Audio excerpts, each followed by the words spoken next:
हामीले अघिल्लो यो गएको 10औं महाधिवेशनभन्दा ठ्याक्क अगाडि हेरौँ, हामीले सानो उपलब्धि पाएका होइनौँ। पार्टी विस्तार गर्यौँ, लोकप्रिय कामहरू गर्यौँ, रात दिन खट्यौँ, देशभरि रात दिन कार्यकर्ताहरू खट्यौँ र देशलाई एउटा असाधारण अपराजय शक्तिको रूपमा, किल्लाको रूपमा अगाडि बढायौँ। 2/3 स्थिति, लगभग 2/3 स्थितिमा पार्टी पुर्यायौँ। पार्टी विस्तार गर्यौँ, एकता, एकीकरण, सबै अस्त्रहरू अपनायौँ। जब पार्टी मजबुत भयो, पार्टी भित्रैका केही तत्त्वहरू, ती तत्त्वहरू सबै एकै नासका छैनन्। ती तत्त्वहरू कोही ईर्ष्याले जल्ने, डाहले जल्ने, अरूको सफलता भयो, आफ्नो सफलता भएन, त्यसकारण अर्कोलाई पनि असफलै पार्नुपर्छ भन्ने त्यो खालका दायी तत्त्वहरू, ईर्ष्यालु तत्त्वहरू एक थरी। अर्को थरी तत्त्वहरू अरूको लागि, अरूको इसारामा काम गर्ने तत्त्वहरू। त्यस्ता तत्त्वहरू जसले देशमा क्रान्ति भनेर बाहिरबाट हतियार ल्याउने, बाहिरका हतियार, बाहिरका खरखजाना, बाहिरकै तालिम नेपाली जनताको छाती र टाउकोमा उनीहरूले पड्काएर छोडे। उतै बम बनाउन सिके, यता ल्याएर पड्काए, गुडिरहेको बसमा पड्काए, बुढाबुढी बालबालिका भएका ठाउँमा पड्काए, अप्ठ्यारो पर्दा बेवारिसे छोडेर हिँडे, लुकाएर हिँडे। अहिलेसम्म पनि तिनको असर ठाउँ ठाउँमा ती बेवारिसे छोडिएकाहरू, बच्चा बच्चीहरूले नचिनेर खेलाउँदाखेरि विस्फोट भएर बच्चा बच्चीहरूको निधन अहिलेसम्म भइरहेछ। त्यस खालका तत्त्वहरू हामीले वामपन्थी भनेर मिलायौँ, कम्युनिस्ट भनेर मिलायौँ, तर वास्तवमा ती वामपन्थी थिएनन्। त्यसै कारण उनीहरूले त्यो सहनै सकेनन्। कम्युनिस्ट पार्टीको यो महान सफलता, 2/3 लगभगको स्थिति, यो महान विजय उनीहरूले सहनै सकेनन्। विचार गर्नुहोस् त, हाम्रो पार्टी नफुटेको मात्रै भए, हामीले जुन ठाउँमा पुर्याएका थियौँ त्यो ठाउँमा पुर्याएको भए एक्लै नेकपा एमाले त प्रमुख शक्तिको रूपमा अहिले आएको छ भने, सिद्ध्यायौँ एमालेलाई भन्दा फेरि फर्केर आएर सरकारको नेतृत्व गरिराखेको छ भने, नेकपा एमाले सर्लक्कै लगभग 2/3 त्यस स्थितिमा अविभाजित पार्टी रहन सकेको भए के हुन्थ्यो। तर उनीहरूले कुनै पनि हालतमा अविभाजित पार्टी रहन नदिने, यसलाई छताछुल्ल भत्ताभुङ्ग पार्ने ईर्ष्याभाव र नेपाललाई गरी खान नदिने बाह्य उद्देश्यहरूका मतियार भएर उनीहरूले त्यस्ता कामहरू गरे। त्यो एउटा ठुलो हाम्रो देशमाथिको आक्रमण थियो, एमाले माथिको आक्रमण मात्रै होइन। एमाले माथिको आक्रमण त थियो नै, तर त्यो आक्रमण किन थियो भन्दा त्यो आक्रमण नेकपा एमाले देशको नायक पार्टी हो, देशलाई बाटो देखाउने पार्टी हो, देशलाई सङ्गठित गर्ने पार्टी हो। अनेक प्रकारका साम्प्रदायिक विद्वेष भड्काएर जनतालाई चिरा चिरामा बाँडेर झगडा लगाएर विभाजित गर्न खोज्ने तत्त्वहरूका विरुद्ध सामाजिक सद्भाव कायम गर्ने, सामाजिक न्याय र समानताको बाटोबाट सामाजिक सद्भाव कायम गर्ने र सामाजिक सद्भावमा आधारित राष्ट्रिय एकता कायम गर्ने, सुदृढ राष्ट्रिय एकताबाट देशलाई एक ढिक्का बनाएर विकासको बाटोमा अगाडि लाने, स्वाधीनता सार्वभौमसत्ताको रक्षाका साथ विकासको बाटोमा अगाडि बढ्ने। यस अठोटमा जब आन्दोलन सफलतापूर्वक अगाडि बढ्यो, यसलाई ध्वस्त पार्न विभिन्न तत्त्वहरू लागे। अहिले पनि वामपन्थी भनिनेहरूले अरू कसैको विरोध गर्दैनन्, एमालेको विरोध गर्छ। अनि केही हाम्रा साथीहरूलाई चाहिँ के भ्रम परेको छ भने वामपन्थी एकता चाहियो भन्ने बुद्धि देख्दाखेरि अचम्म लाग्छ। जसले 2/3 पारेको पार्टीलाई ध्वस्त पारेर एमालेको सरकार ढालेर नेपाली कांग्रेसका नेता कहाँ बिन्ती पत्र चढाउन गए। लौ न नेपाली कांग्रेसका नेताज्यू, कम्युनिस्ट सरकार हामी ढाल्छौँ, ढालेर तपाईहरुको नेतृत्वमा सरकार बनाउँछौँ, प्रधानमन्त्री भइदिनु पर्यो।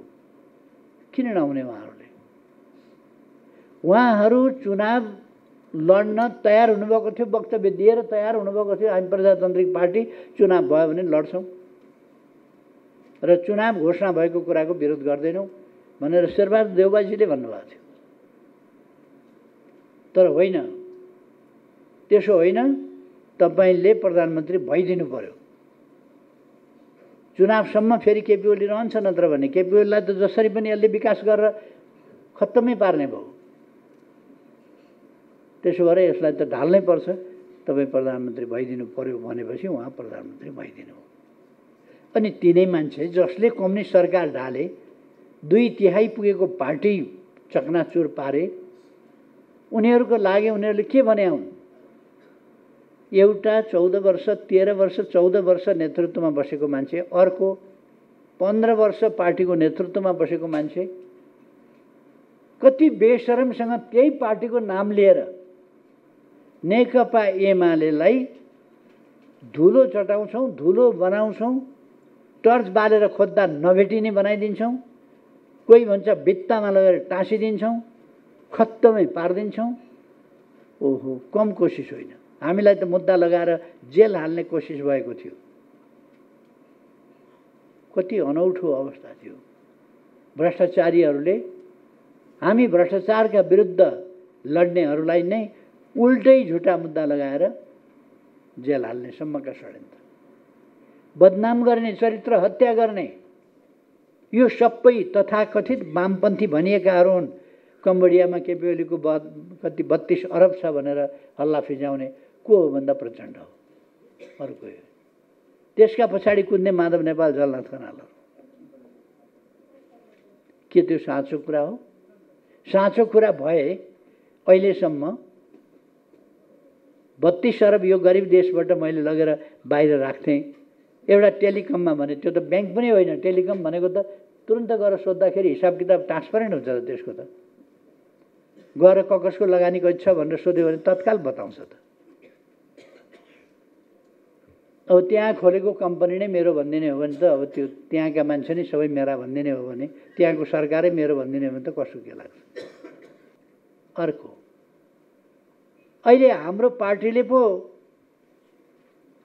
यो सहकारीमा भ्रष्टाचार गरिदिएको हो कि जस्तो गरेर हाम्रा पार्टीका विरुद्ध औँलो ठड्याएर सहकारी जो सहकारीका लुटेरा हुन्, जो सहकारीका ठगहरू हुन्, उनीहरूले नै हामीमाथि औँलो ठड्याएर न्याय दिन्छौँ सहकारीलाई भन्ने, अरबौँ खाएको नतिर्ने, अरबौँ खाएको फिर्ता नगर्ने, अरबौँ जनताको लुटेर पचाउन खोज्ने, अनि सहकारीलाई न्याय दिन्छौँ, सहकारी पीडितलाई न्याय दिन्छौँ, उल्टै नारा लगाउने। बेशरम, यो निर्लज्ज तरिका हो उनीहरूको। भ्रष्टहरूले भ्रष्टाचार विरुद्धको ठुलो स्वर गर्नु। प्रचण्डको स्वर हेर्नुहोस् त, भ्रष्टाचारका विरुद्ध बुरुक बुरुक। हामीले गरेको महाकाली मेची अभियान त्यसै गरी थालेर त्यसै गरी अगाडि बढ्छ। तर फरक के छ भने हामीहरू कहाँ जनसागर उर्लिन्थ्यो, जनताले बेग्लै स्वागत गर्थे। अलिअलि आफ्ना कार्यकर्ताहरू आउँदाखेरि प्रचण्डलाई के लाग्यो भने अब फेरि प्रचण्डमय हुने भयो देश, 64मा जस्तै माओवादीमय हुने भयो। 64मा माओवादीमय होइन देश। माओवादीका लडाकु क्याम्पमा राखेर मार्च पास गराएर मान्छे तान्दै कुट्दै मार्दै गरेर अङ्गभङ्ग गर्दै गरेर तर्साएर आतङ्कको राज थियो। आतङ्कमय थियो देश, माओवादीमय थिएन। माओवादी अहिले 64को जस्तै हुन्छ भनेर, 64को जस्तो न 64 साल आउँछ न माओवादी आउँछ। अर्को छ फेरि यता, अर्को 65 सालमा मलाई निकालियो, अन्यायपूर्ण ढङ्गले निकालियो, देशमा विकास भएन। कालो चस्मा लाए पनि त कालो त देखिन्छ होला नि, देख्दै नदेखिने लाउँछ है क्या चस्मा पनि। यत्रो विकास भएको छ, हुलाकी राजमार्ग देख्दैनौ, मध्य भण्डारी राजमार्ग देख्दैन। इन्टरनेसनल एयरपोर्ट कस्तो थियो त्यो कस्तो भएको छ त्यो देख्दैन। यस्ता थुप्रै कुराहरू देख्दैन। मध्य पहाडी राजमार्गको के विकास भयो देख्दैन, विद्युतीकरण भएको देख्दैन, लोड सेडिङ हटेको देख्दैन। झिपिक्क बत्ती निभ्यो भने अहिलेको सरकारलाई सरापी हाल्छन्। 18 घण्टा निप्दाखेरि काना तेल हाल्न बस्थे यिनीहरू। देश बनाउनु परेको थिएन। अनि 65 सालसम्म 105 वर्षभन्दा बढी नेपालमा विद्युत एसियाको दोस्रो हो, साउथ एसियाको दोस्रो हो नेपालको जलविद्युत फर्पिङको। यो 1911 मा सुरु भएको, अहिले 115 वर्ष हो। यता बहुदल आएपछि जे भएको छ, हामी आएपछि जे भएको छ, त्यसभन्दा अगाडि के भएको थियो? 100 वर्षमा के भएको थियो? 90 वर्षमा के भएको थियो? भन्दा 300 मेगावाट।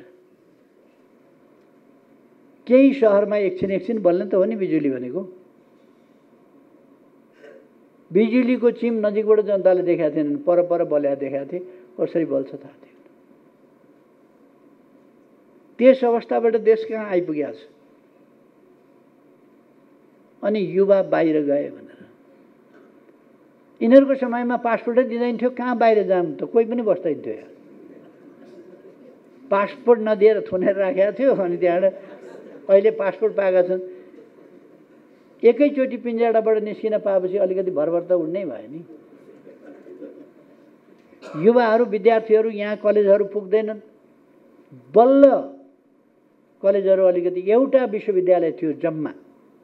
अहिले हामीले त खोलेका छौँ अलिक 12-15 वटा। मेडिकल कलेज एउटा खोलेको थियो, बाँकी अहिले त खोल्या हो। अहिले स्वास्थ्य विज्ञान प्रतिष्ठानहरू खोलेका छ, अरू विभिन्न खोलेका छौँ हामीले। अनि केही पनि भएन, जनताले दुःख पाए अरे। ओहो, गोहीको आँसु नि, गोहीले आँसु पर झारिरहन्छ। आँसु झरेको देखेर नजिकै जानुभयो भने थाहा नपाई चर्याप। आँसु त झारिरहन्छ नि गोहीले। कोठैभरि बिचरा दर रोइराखेको छ। के भयो बाबु भनेर यसो सुनसुनाउन जानुभयो भने जवाफ नदिकन पहिले झ्याप पार्छ। अनि अब थाहा पाइछ भने त के भयो, च्यामच्याम खान्छ। हामीले देखेका छैनौँ 200-250 वर्षको राजतन्त्र। अब कोही 64 साल सम्झिराखेका छन्, अहिले कोही 65 साल सम्झिराखेका छन्। 65 सालमा हामीलाई हटाइएको थियो भनेर, कोही 64 साल माओवादीमय, कोही 65 सालको राजामय। कहाँ थियो राजामय? कहिले पनि राजामय थिएन। त्यसो भएर अहिलेसम्म हामी राजतन्त्र राम्रैसँग भोगेका जेनेरेसन छँदैछौँ। अहिले करिब अब 20-25 वर्षका मान्छेले राजतन्त्रको पीडा बुझ्दैन। किन 58 सालको दरबार हत्याकाण्ड के थियो? अहिले 24 वर्षका भए त्यो घटना घटेका बेला जन्मिएका मान्छे त्यो थाहा पाउने, त्यो सुन्ने, सम्झिने हो भने कति वर्ष भयो ती मान्छे? त्यसो भएर कमसेकम 32-34 वर्षका मान्छेले त राजतन्त्रको कहर कठिनाई, त्यस बेलाको जे दुर्दशा थियो, पुलिस रेकर्ड, पासपोर्ट नपाइने जस्तो खालको स्थिति थियो, त्यो स्थिति त मान्छेले, नयाँ पिँढीले भोगेका छैन। हामीले सुनाउन सकेका छैनौँ। हामीले त्यो बुझ्ने थाहा पाएका मान्छेहरूले नयाँ पिँढीलाई सुनाउन जरुरी छ। आफ्ना छोराछोरीलाई सुनाउन जरुरी छ, बताउन छोराछोरीलाई, भाइ बहिनीहरूलाई बताउन जरुरी छ। सानो उमेर होइन। 34, 35, 36 वर्षका मान्छेलाई अहिले गाह्रो छ बुझ्न राजतन्त्र के हो भन्ने। त्यो कुरा बुझाउनुपर्छ। हामी बुझाउँछौँ। तर राजतन्त्र फर्किन्छु भनेर जोड गरेको छ। उसको कुनै जनआधार ग्रामीण क्षेत्रमा के पनि छैन, के पनि छैन। सहरमा केही त्यस्तै खालका जबलेस उरन्ठेउला त्यस्ताहरूलाई अलिअलि 1000-2000 पकेटमा हालिदिएर हिँडाएका, लुट्न पाइन्छ, लुटेर जे सक्यो त्यो बोक्न पाइन्छ भनेर ल्याएकाहरू त्यस्ताहरू आएका छन्। त्यसो भएर त्यो राम्रो कुरा होइन। हामीले त्यस्तोहरू सबै समाजलाई हामीले समेट्न सक्नुपर्छ। यसका लागि हामीले पहिलो कुरा त यी त मुकाबला गर्नै पर्छ। एउटा अराजकतावादी ट्रेन्ड छ र त्यो अराजकतावादी ट्रेन्डलाई मल जल दिने अराजकताकै पक्षमा र भाँड भैलो मात्रै सिर्जना गर्ने पक्षमा प्रचण्ड लगायतको सोकल्ड एउटा आफूलाई वामपन्थी भन्न रुचाउने, मोर्चा भन्न रुचाउने, अनेक तमासा गर्ने एउटा गिरोह छ। अर्को दक्षिणपन्थी राजावादीहरूको गिरोह छ। यो तीन प्रकारका गिरोहहरू, राजावादीहरूको दक्षिणपन्थी प्रतिक्रियावादी प्रतिगामी गिरोह एउटा, अर्को त्यो गिरोह भए पनि अर्को भए पनि जसले उथल पुथल देशमा अशान्ति मचाउँछ त्यसको पक्षमा भित्रभित्र साथ सहयोग गर्ने सोकल्ड वामपन्थी माओवादी, र अर्को चाहिँ यो अराजकतावाद। यो विभिन्न प्रकारका तत्त्वहरू छन् अराजकतावादी। जे भए पनि हड्याङ भड्याङ गर्नु पर्यो समाजमा, र उनीहरूलाई एकपल्ट हाम्रै गल्तीले सरकारमा पनि पुर्यायौँ। हाम्रै गल्तीले भनेको अहिले सरकारमा हुने एमाले र कङ्ग्रेसकै गल्तीले, दुईटा नमिलेर त हो नि यो सबै तमासा भएको। दुईटा मिल्या भए त कुरै सिद्धिन्थ्यो।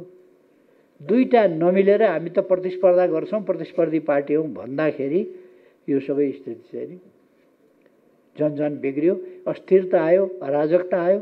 र यति बेला हामी स्थिरता स्थायित्वका लागि काम गरिरहेका छौँ, सुशासन र विकासका लागि काम गरिरहेका छौँ। हामी समृद्ध नेपाल, सुखी नेपालीको गन्तव्यमा पुग्न सक्छौँ। अर्को बाटै छैन।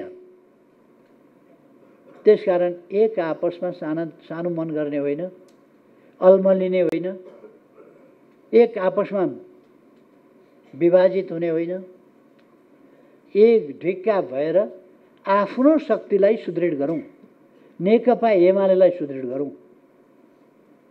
ती गन्तव्यहरू प्राप्त गर्न हामीले मिसन 84 भनेका छौँ। मिसन 84 भनेको हामीले स्पष्ट बहुमत ल्याउने हो। मिसन 84 भनेको 84 को निर्वाचनमा कमसेकम स्पष्ट बहुमत ल्याउनै पर्दछ एमालेले, असम्भव छैन।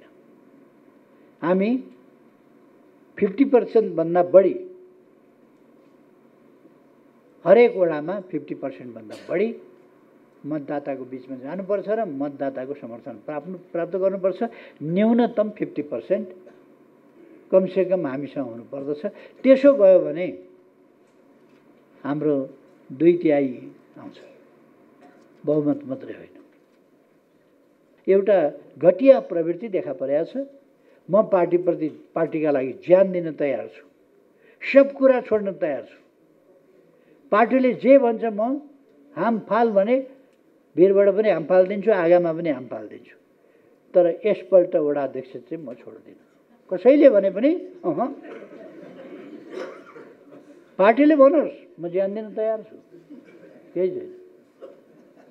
आगोमा हामफाल भनोस्, म हामफालेर देखाइदिन्छु। अब पार्टीले तपाईँलाई आगा हामफाल भन्छ, कहिले भन्ला?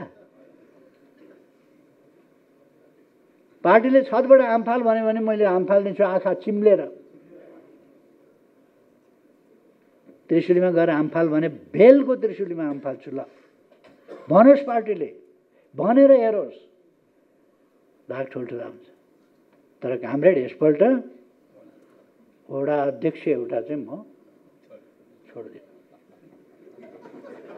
मैले भनिदिएको छु, म छोड्दिनँ। कसै अरू जे भन्नुहोस्, जे पनि छोड्नु तयार। संसार छोड भन्नुहोस्, छोडिदिन्छु। तर वडा अध्यक्ष यो खालको एउटा प्रवृत्ति,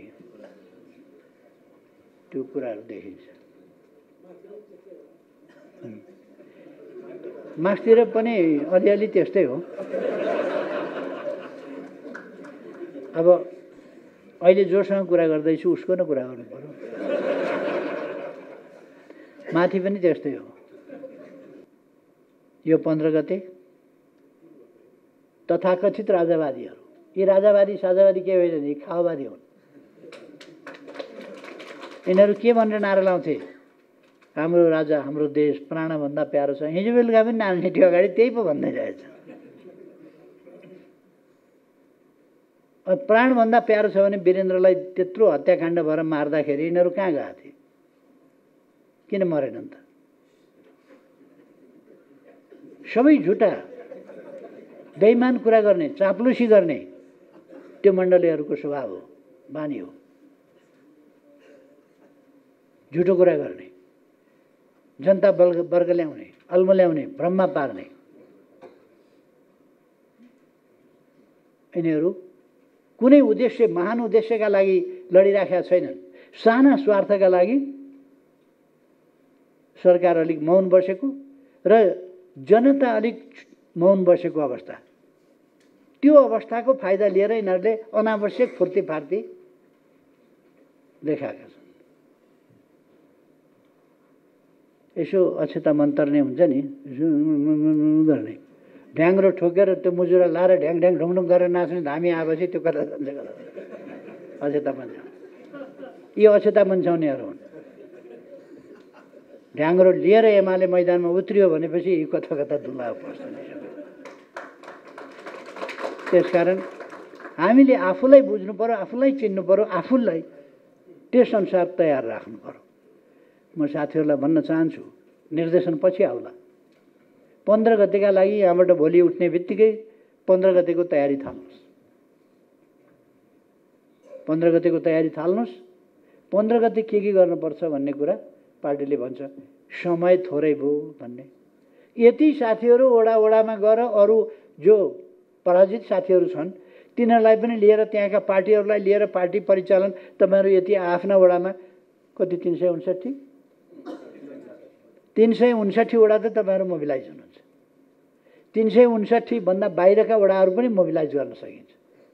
यति मोबिलाइज गरेर जनता परिचालन हुँदाखेरि अनि कसले थाम्छ, कसले रोक्छ? त्यसकारण म साथीहरूलाई आग्रह गर्न चाहन्छु, निर्देशन पछि आउँछ। तपाईँहरू जस्तो जे गर्नुपर्छ तयारी हालतमा बस्नु होला। भोलि यहाँबाट गएपछि आज प्रशिक्षण, भोलि प्रशिक्षण, जति बेलासम्म प्रशिक्षण चल्छ प्रशिक्षणमा ध्यान दिनुहोस्। प्रशिक्षण सिद्धिएपछि 15 गतेमा ध्यान दिनुहोस्। 15 गते 11 बजेदेखि 2 बजेसम्म काठमाडौँमा नेकपा एमालेको नियन्त्रण हुनुपर्दछ। कसरी कुन संस्था अगाडि लाग्छ, कुन संस्थाको आयोजना हुन्छ त्यसलाई छोडिदिनुहोस्।